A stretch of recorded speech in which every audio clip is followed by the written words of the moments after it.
Bueno, buenos días. ¿Cómo están los estudiantes hambrientos de la palabra del nuevo pacto? Hoy es el gran día, o para no exagerar, diremos hoy es un gran día, porque comenzamos una aventura de fe, de aprendizaje, de conocimiento progresivo en el propósito eterno de Dios.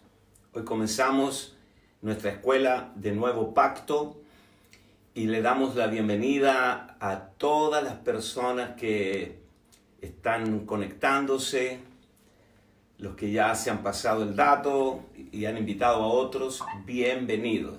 Mientras el sistema no se caiga, estamos todos bien. Quiero agradecer a mi equipo, al que trabaja conmigo detrás de todo esto, organizándolo, a mi secretaria, la pastora Vanessa Rizzo, que está mandando las lecciones, también la pastora Jessica Cantú, mi nuera, el pastor Jairo, que todos conocen, los cuales están encargados del soporte técnico de esto, y mi esposa, que está siempre detrás allá incondicionalmente, que todo salga bonito. Estamos acá en la intimidad de nuestra casa, en lo que se llama en inglés home school. No sé si lo dije bien, la escuela en la casa. Como muchos niños en el mundo están estudiando en sus casas vía online.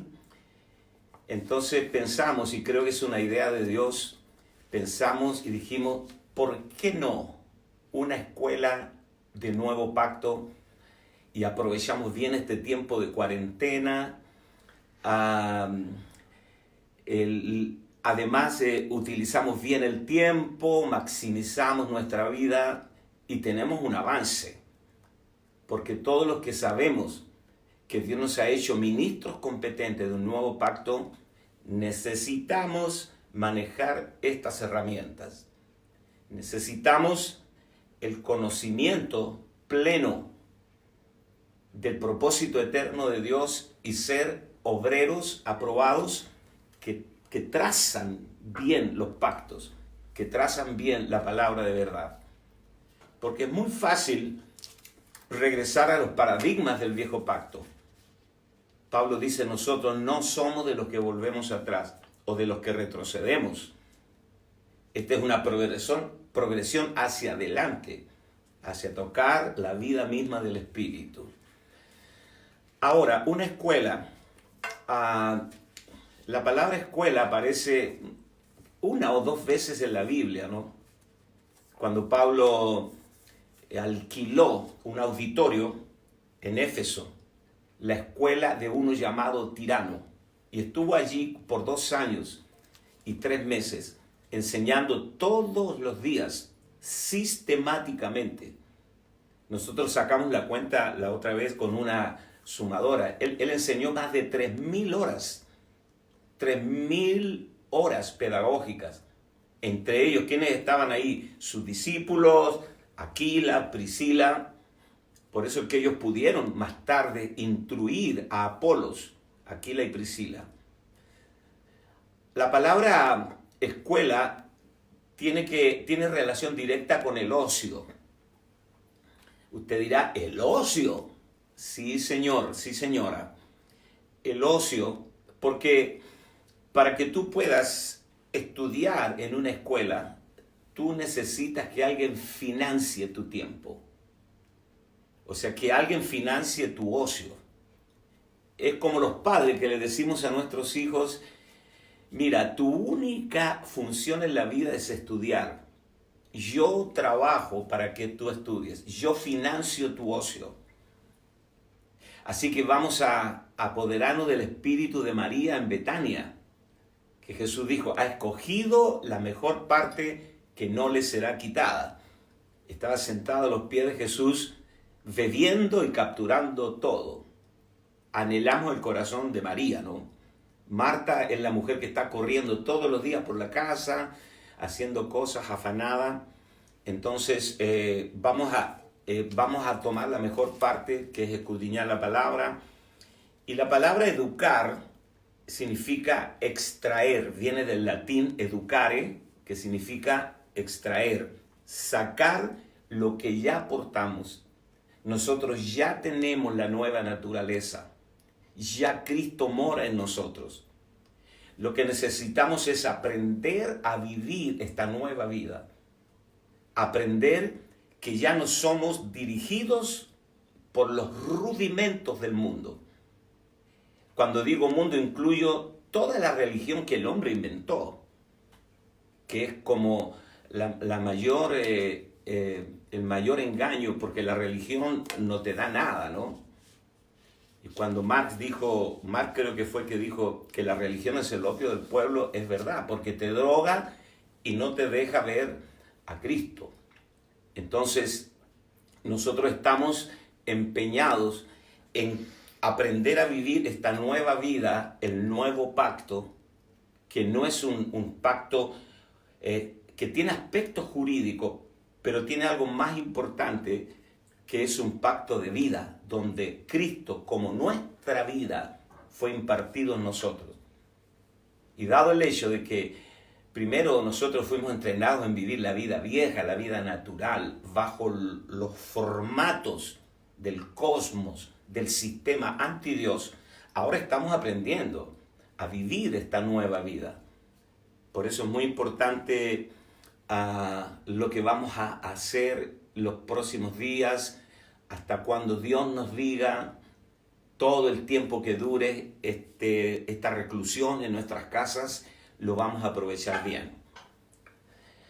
Luego vamos a tener una hora de 45 minutos, una hora pedagógica, es decir que un cuarto para las 11 de la hora de Chile, en 45 minutos más, 40 ya, vamos a tener un receso, muchachos, vamos a tener un recreo y vamos a tomar un tiempito para que vayan al baño, tomen café, mate, y luego volvemos en 15 minutos, volvemos para tomar la segunda hora. Así va a ser de lunes a sábado. Y el domingo, bueno, todo el mundo está en sus iglesias virtuales, transmitiendo, así que les deseamos mucho éxito en eso también. ¿Qué les parece si oramos y nos encomendamos al Señor y que Él pueda derramar gracia sobre mí, sobre todos nosotros? Que no solo el sembrador sea ungido, sino la tierra, la que oye la palabra. No solo hablar con unción, sino oír con unción. Que Dios nos prepare a todos como buena tierra para que se cumpla y se realice el propósito eterno de Dios. Padre, te damos gracias por regalarnos este tiempo extraordinario. Un tiempo especial donde parece que el mundo se detuvo, todo se paró, la economía, los trabajos, los espectáculos, el fútbol, el cine, los recitales, todo se detuvo. Nos parece estar viviendo en un mundo raro, extraño, pero tu iglesia no ha cambiado.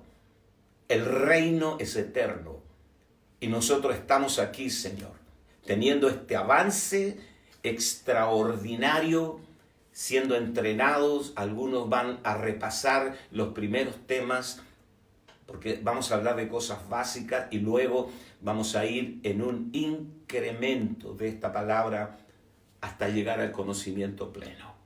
Te damos gloria y honra a ti en el nombre de Jesús. Amén. Muy bien, bienvenidos a la Escuela del Nuevo Pacto Virtual. Mi nombre es Lucas Márquez. Estoy transmitiendo desde Viña del Mar, Chile, Sudamérica, para el mundo. Quiero leerles lo que vamos a tratar en estos días o semanas. Vamos a tener unos 13 o 14 temas, pero tal vez nos dure más de 14 horas. Porque algunos temas vamos a necesitar unas 3 clases. Son un poquito largos, pero con puntos ineludibles. Vamos a ver aspectos legales y jurídicos de los pactos. Recuerden que Dios es legal, no legalista. Vamos a ver los gentiles y el nuevo pacto. Cómo nosotros llegamos a ser parte de los pactos de Dios.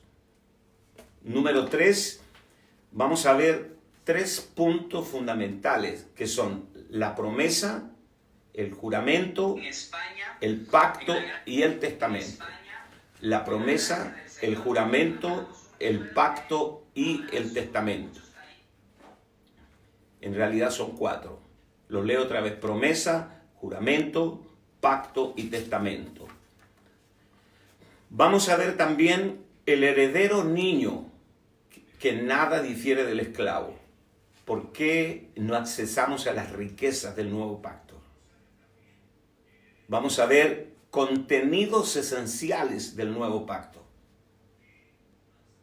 También veremos el punto central del nuevo pacto es Dios mismo impartiéndose en nosotros como vida.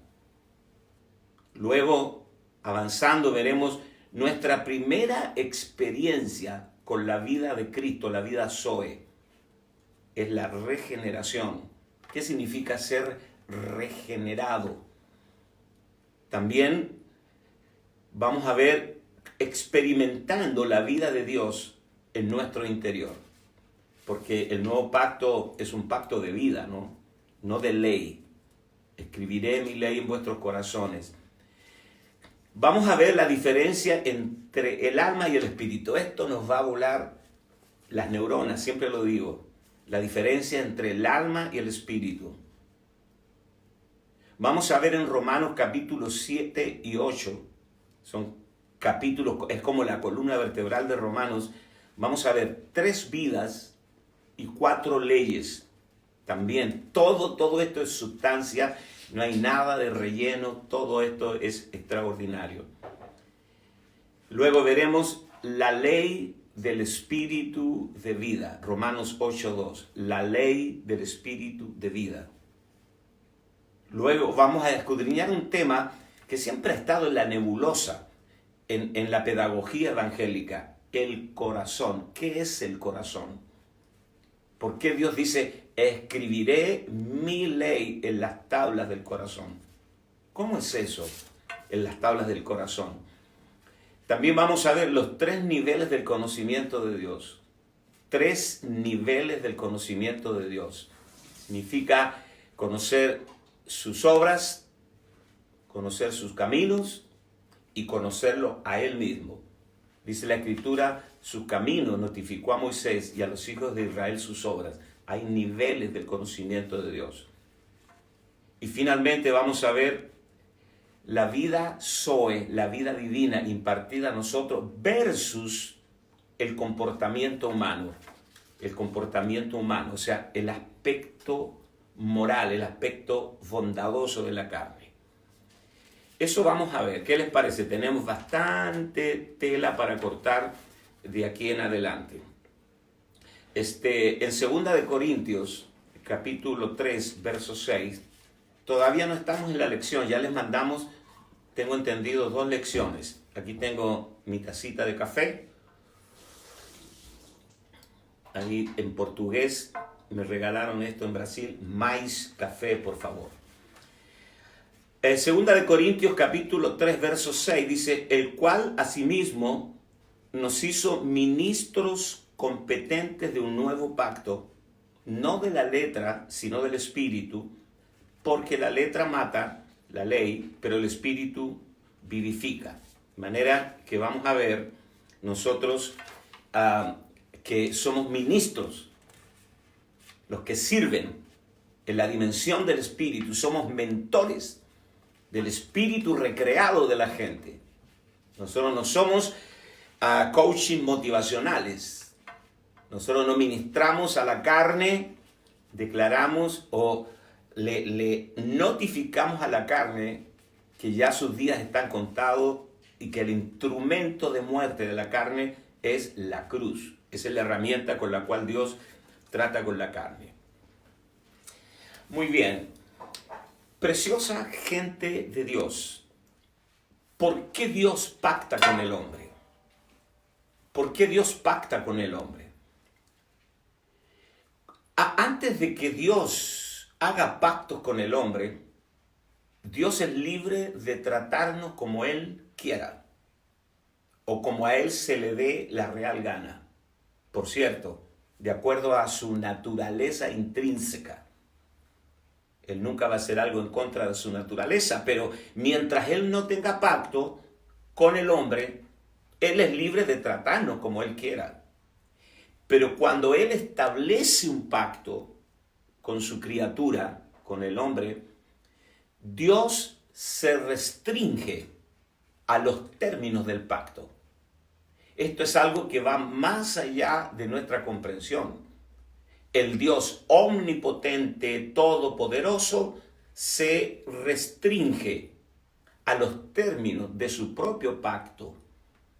O sea, después de que Dios pacta con el hombre, esto puede parecer una aberración, pero después de que Dios pacta con el hombre, por eso es importante escudriñar los pactos, después que Dios pacta con el hombre, Dios ya no es libre de tratarnos como Él quiera, porque Él, como un acto unilateral, solito Él se restringe a los términos del pacto. O sea, Dios, cuando Él hizo un pacto de salvación con nosotros a través del sacrificio perfecto de Cristo, porque el pacto, la justicia de Dios, el cimiento de su trono, la justicia es el cimiento del trono y el pacto tiene un elemento de justicia. El cimiento del trono no es amor, es justicia. Y en este sentido legal, la justicia es mucho más trascendente que el amor. Nosotros ya contamos con el amor de Dios. Pero vamos a poner un caso hipotético. Supongamos que tú llegues a la presencia de Dios en el día final, o te mueres ahora y vienes a la presencia de Dios, y Dios te podría decir, aunque no te amo, cosa que no existe, pero Dios te puede decir, no te amo, ¿no? Puede decir, me caen mal los chilenos, ¿no? Esto se llama definir a Dios en términos humanos, un concepto antropomórfico, definir a Dios en términos humanos. Entonces, Dios te dice, aunque no te amo, pero como soy justo y tú por fe aceptaste el sacrificio de mi hijo, tengo que dejarte entrar. O sea que existe, no que va a suceder, pero quiero poner esta verdad en una máxima consecuencia. Tú podrías pasarte la eternidad en el cielo sin el amor de Dios, solo con su justicia. Su justicia permanece para siempre. Pero además, es como hacer una pregunta retórica. ¿Nos amará Dios? La respuesta es obvia. Sí, Dios es amor, pero Dios es justo. Entonces Dios se restringe a los términos de su pacto. En el nuevo pacto, que es la consumación del propósito eterno de Dios, el nuevo pacto del que vamos a hablar durante todo este tiempo, es la consumación del propósito eterno de Dios. Hace 6,000 años, Dios comenzó un proceso irreversible con el cual se propuso recuperar al hombre para su propósito. Hace 6,000 años.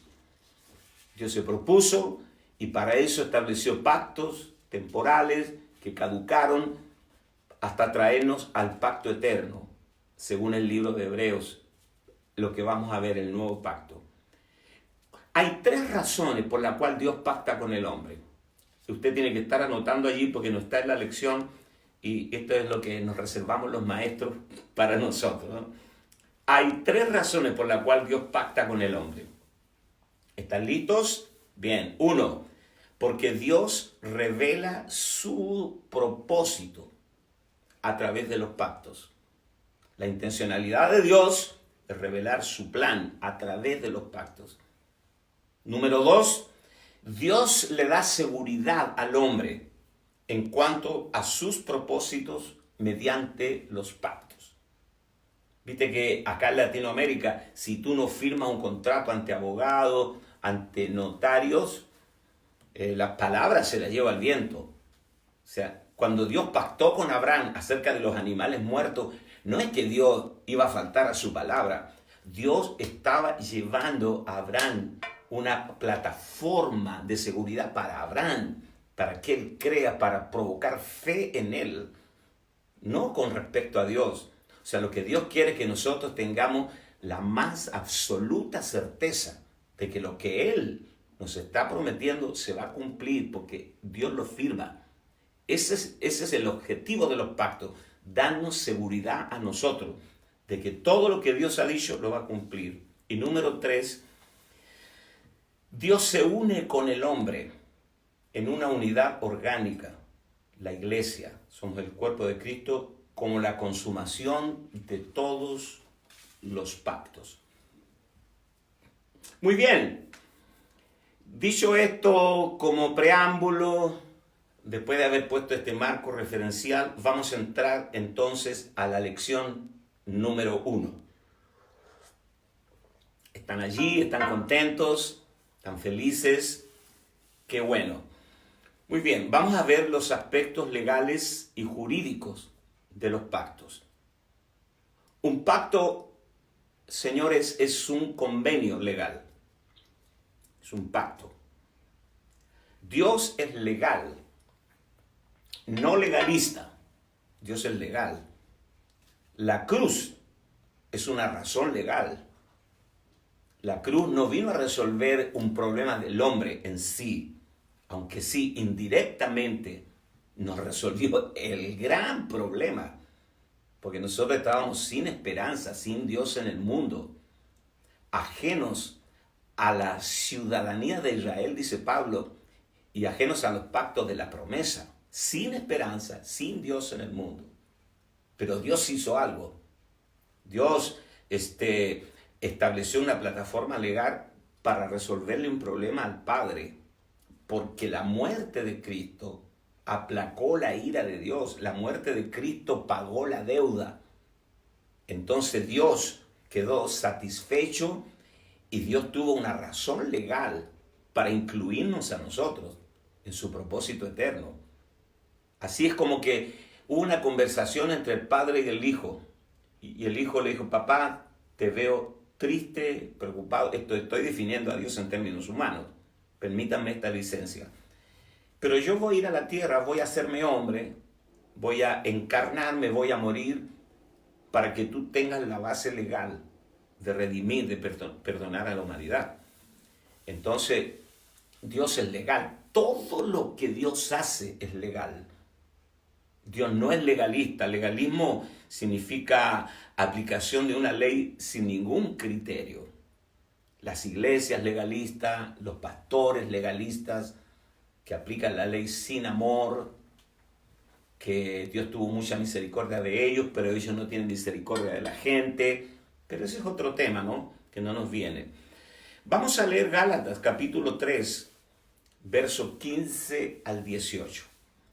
Hermanos, hablo en términos humanos. Un pacto, aunque sea de hombre, una vez ratificado, firmado por ambas partes, nadie lo invalida ni le añade. Ahora bien, a Abraham fueron hechas las promesas. Vamos a hablar mucho de Abraham. Y a su simiente. No dice y a las simientes, como si hablase de muchos, sino como de uno. Y a tu simiente, la cual es Cristo. Esto pues digo, el pacto previamente ratificado por Dios para con Cristo, la ley que vino 430 años después no lo abroga. Quiero que entienda esto. Aquí hay un argumento cronológico. Dios pactó con Abraham acerca de su simiente, la cual es Cristo, 430 años antes que Dios le diera la ley a Israel en el Sinaí. Así que la ley de Moisés, el pacto mosaico, es transicional. hasta que viniera la simiente, la cual es Cristo. Todas estas cosas tenemos que entenderlas y están detalladas acá. Pablo era un tipo agudo, conspicuo, acotado. Él no hablaba, además, todo lo que decía iba dirigido hacia el propósito eterno de Dios. El pacto previamente ratificado por Dios para con Cristo, la ley que vino 430 años después, aquí está, no lo abroga para invalidar la promesa. ¿Qué promesa? La promesa que Dios le hizo a Abraham, de que de su simiente levantaría una nación. Porque si la herencia es por la ley, Pablo tuvo muchos rollos con sus hermanos judíos, porque si la herencia es por la ley, ya no es por la promesa. Pero Dios la concedió a Abraham mediante la promesa. Aquí hay una palabrita que no tenemos tiempo para desarrollar y es la palabra herencia. ¿Recuerdan que Sara le dijo a Abraham, echa a la esclava y a su hijo? Porque Sara fue la que le propuso a Abraham tener un hijo con la esclava, con Agar. Y nació Ismaelito, que hasta el día de hoy tenemos unos rollos con la descendencia de Ismael. Nació Ismael y después a Sara no le gustó el resultado de su propuesta. Y ahora le dice, echa a la esclava y a su hijo, porque no heredará, aquí aparece esta palabra, la herencia, no heredará el hijo de la esclava con mi hijo. Entonces Sara lo que estaba enfocada era en la herencia. Y aquí se nos habla de la herencia. La herencia fue dada a Abraham por la promesa, no por la ley. Y la herencia es Cristo como el aspecto primordial y después todas las riquezas inescrutables de Cristo, de la cual hablamos varios días. Primero, definición del término pacto. Hay dos palabras claves relacionadas con el concepto de pacto o alianza en la Biblia. Primero, verit.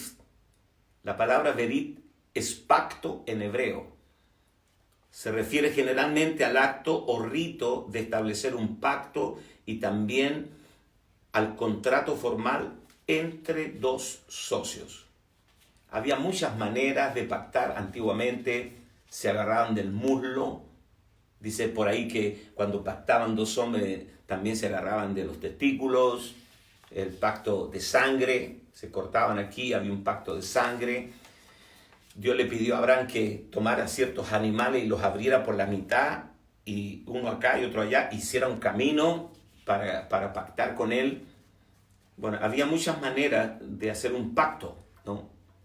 Pero todos tenían el mismo objetivo, un contrato entre dos partes, un contrato solemne que era inviolable, el pacto inviolable, el pacto de sangre. Aún todavía en África, en ciertas tribus remotas hacen pactos de sangre, y una vez que está hecho el pacto de sangre, ese pacto vale más que tu hijo, que tu esposa, que es inviolable el pacto de sangre. En segundo lugar, en la palabra griega, verit es hebreo, y diateke en griego es el término adoptado por el Nuevo Testamento y significa testamento o juramento. Testamento es mucho más fuerte, ¿no? Porque ya no tienes una promesa dada. Las promesas se pueden cumplir o incumplir, pero un testamento es inviolable. Así que nosotros lo que tenemos es un testamento, testado para nosotros, juramentado. Si no hay razón de dudar de eso. Entonces aquí tenemos verit en hebreo y diateke en griego, que significa un contrato que no se puede violar. La naturaleza de los pactos. Sé que ustedes me están contestando ahí con la lección, y es muy importante la naturaleza de los pactos. Hay dos modalidades básicas en las cuales a través de los siglos Dios ha pactado con el hombre. o ha juramentado. Los pactos condicionales y los pactos incondicionales. Esto cubre la naturaleza de todos los pactos a través de la historia. La naturaleza de los pactos, el pacto condicional. En el pacto condicional, cabe señalar que para que se concrete aquello que se pacta, el receptor del pacto, no el que lo va a dar, sino el que recibe el pacto. Y dado que estamos hablando de los pactos con Dios, estamos hablando entonces del hombre, que es el receptor del pacto, porque Dios es el dador del pacto. Vale decir, el hombre deberá cumplir las condiciones contenidas en él. De esta forma, el dador del pacto, que es Dios, cumplirá aquello que prometió. El pacto mosaico tenía esta naturaleza, un pacto condicional.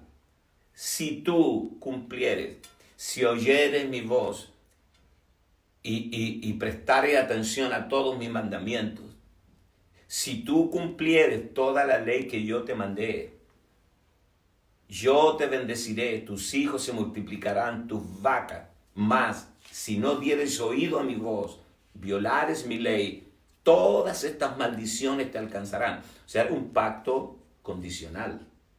Habían condiciones. Y eso lo hacía un gran riesgo, porque nadie pudo cumplir la ley, señores. Ni Moisés, que fue el intermedio, la ley por medio de Moisés fue dada, dice Juan capítulo 1. La ley por medio de Moisés fue dada, pero la gracia y la verdad vinieron por medio de Jesucristo. Por lo tanto, Moisés fue el primero en violar la ley, porque cuando venía bajando del monte con las tablas y vio esa orgía en la que el pueblo estaba desenfrenado alrededor del becerro de oro, fue tanta la bronca de Moisés que partió la ley y fue el primero en violar la ley. Luego tenemos el pacto incondicional.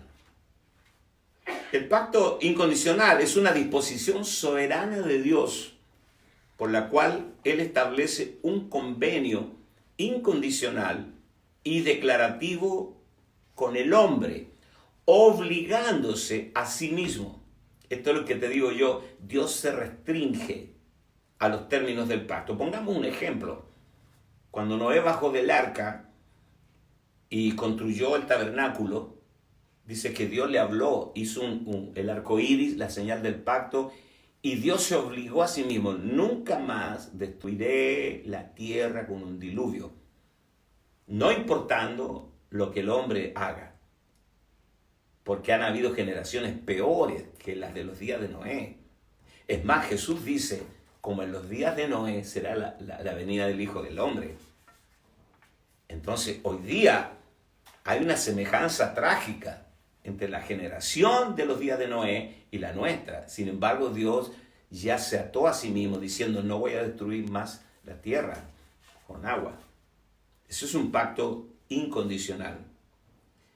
Mediante la gracia, a conocer bendiciones definidas a aquellos con quienes ha pactado.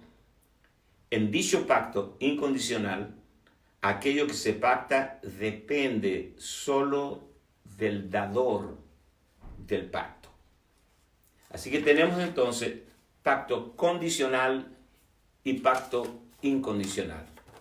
El pacto de la ley es un pacto condicional y el pacto nuevo es su pacto incondicional, en donde cuando tú ya recibes a Cristo tienes el paquete completo. Además, lo que se prometió es concedido soberanamente al receptor del pacto, basado en la autoridad e integridad del que realiza el pacto, Dios. Es un pacto absolutamente exento de condiciones. Esto quiere decir incondicional. Hay 4 hechos que deben considerarse y observarse en relación con los pactos dados por Dios. No estamos predicando, no estamos ministrando liberación, estamos enseñando la palabra, ¿no? Estamos instruyendo. Y es muy importante que tú sepas que estamos comenzando desde lo básico. Algunos quisieran hablar ya de cosas profundas. Dame tiempo. Estamos nivelando a los que vienen atrás. Tengamos un gesto de amor, de paciencia. Algunos dirán, sí, pero eso ya lo sé. Estoy recordando en el campeonato de la NBA de básquetbol. Un equipo iba muy mal, iba al final de la tabla y contrataron un técnico muy bueno. Y el primer día los reunió en la cancha de básquetbol, los hizo sentar a todos y dijo, señores, vamos a comenzar por lo básico. Y tomó una pelota de básquetbol, dijo, esto es una pelota y hay que meterla ya en el aro. Esto es lo básico. O sea, hay cosas en donde necesitamos regresar a las cosas elementales, lo básico. Y como esta es una escuela, para muchos las primeras lecciones va a ser un excelente repaso. Pero para los que vamos un poco más adelante, vamos a entrar en cosas muy puntuales y profundas que van a bendecir tu vida, como dice mi amigo Raúl Ávila, hasta los calcetines, hasta las medias, ¿no? Bueno, hay 4 hechos que deben observarse en relación con los pactos dados por Dios. 1. Los pactos dados por Dios son literales y deben interpretarse en esa forma. La misma naturaleza de un pacto demanda que sea de tal manera redactado, porque este es como un testamento, y tan claramente expresado que comunique un significado decisivo y no escondido o místico, que no dé espacio a ambigüedades, sino que sea tan explícito, implícito y explícito, que se entienda claramente, pues un pacto es un documento legal. Ya dije, Dios es legal, no legalista. Número 2, los pactos dados por Dios son eternos. Todos los pactos con Israel son llamados eternos, exceptuando el pacto mosaico, que se declara temporal, el cual caducaría en el mismo momento en que viniera la simiente prometida, que es Cristo, hasta que venga la simiente prometida, que es Cristo. Porque Cristo es el fin de la ley, la finalidad, ¿no? No el final. Dice, porque el fin de la ley es Cristo. No el final, sino la finalidad. El propósito de la ley es llevarnos a Cristo.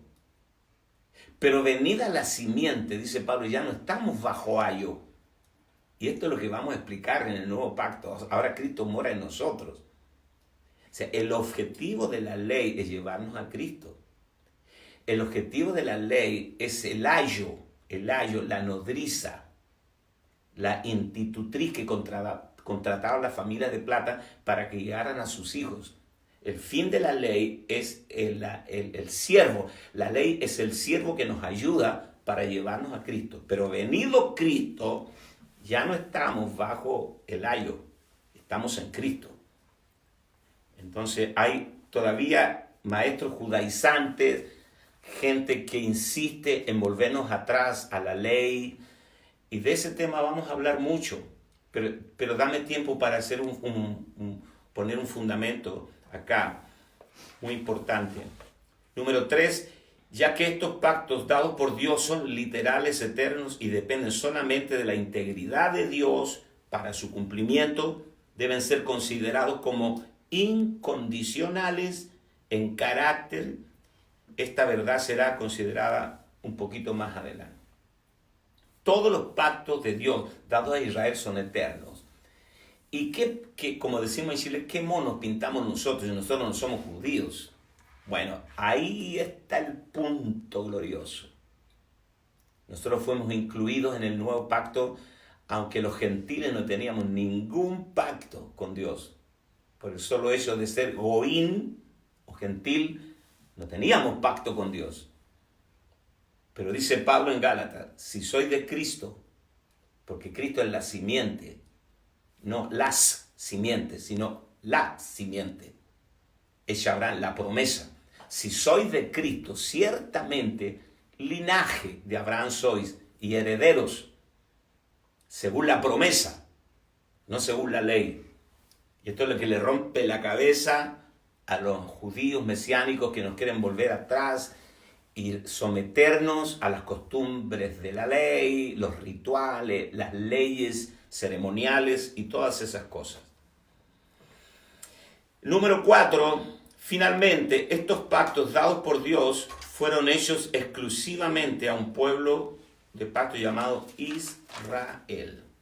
Romanos capítulo 9, verso 4, dice que son israelitas, de los cuales son la adopción, la gloria, los pactos, la promulgación de la ley, el culto y las promesas. Todas esas cosas son exclusivamente de Israel. Efesios 2, 11 y 12.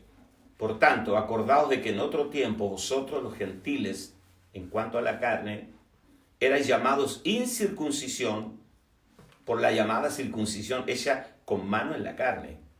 O sea, para ser judío tú tienes que estar circuncidado, pagar los diezmos y guardar el sábado. En aquel tiempo estabais sin Cristo, alejados de la ciudadanía de Israel,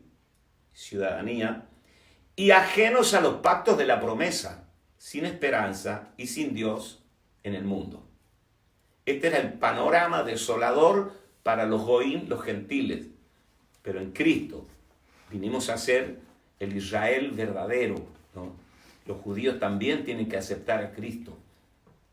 Nosotros entramos al pacto por el mismo camino que entran los judíos de raza, por Cristo. Hay un solo mediador entre Dios y los hombres, Jesucristo. Los 4 pactos más importantes dados por Dios a Israel, los vamos a señalar brevemente, ¿no? Para tener un pantallazo histórico, pero no nos vamos a profundizar allí. Número 1, el pacto abrámico, que tiene que ver con una descendencia. Génesis 17 dice, estableceré mi pacto entre ti y mí, y tu descendencia después de ti en sus generaciones por pacto perpetuo, para ser tu Dios, y el de tu descendencia después de ti. Verso 13, debe ser circuncidado el nacido en tu casa y el comprado por dinero, y estará mi pacto sobre vuestra carne por pacto perpetuo. Verso 19, respondió Dios, ciertamente Sara, tu mujer, te dará a luz un hijo y llamará su nombre Isaac, y confirmaré mi pacto con él como pacto perpetuo para su descendencia después de él. Nos quedan todavía unos minutitos. En segundo lugar, el pacto palestino, que tiene que ver con una tierra, ¿no? Este es el gran rollo que hemos tenido por 4.000 años, ¿no? La guerra entre judíos y palestinos. Génesis 12:7, apareció Jehová a Abraham y le dijo, a tu descendencia daré esta tierra, y edificó allí un altar a Jehová, quien le había aparecido. Génesis 13:15, porque toda la tierra que ves la daré a ti y a tu descendencia para siempre. Eso se lo prometió a Abraham. En tercer lugar, el pacto davídico, que tiene que ver con un trono. Esto ya saltamos al tiempo de los reyes en Israel. Segunda de Samuel, capítulo 23, verso 5, dice, no es así mi casa para con Dios. Sin embargo, Él ha hecho conmigo pacto perpetuo, ordenado en todas las cosas, y será guardado aunque todavía no haga Él florecer toda mi salvación y mi deseo.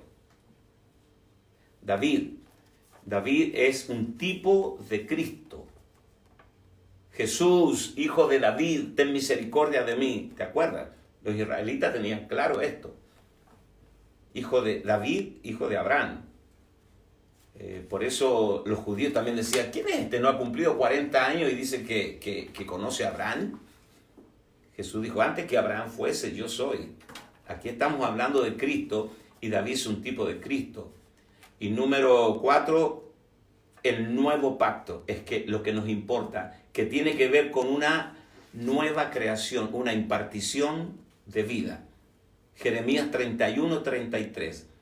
Pero este es el pacto que haré con la casa de Israel después de aquellos días, dice Jehová. Daré mi ley en su mente y la escribiré en su corazón, y yo seré a ellos por Dios y ellos me serán por pueblo. Estamos afinaditos, son 1/4 para las 11, 11 menos cuarto en Chile. Así que, bueno, vamos a recreo, muchachos, vamos a tomar cafecito, vamos al baño y en 15 minutos más estamos de vuelta porque vamos a entrar al aspecto del nuevo pacto con los gentiles. Así que lo esperamos a la vuelta. Le voy a pedir a mi esposa que corte la grabación, así también yo quedo libre para tomarme unos mates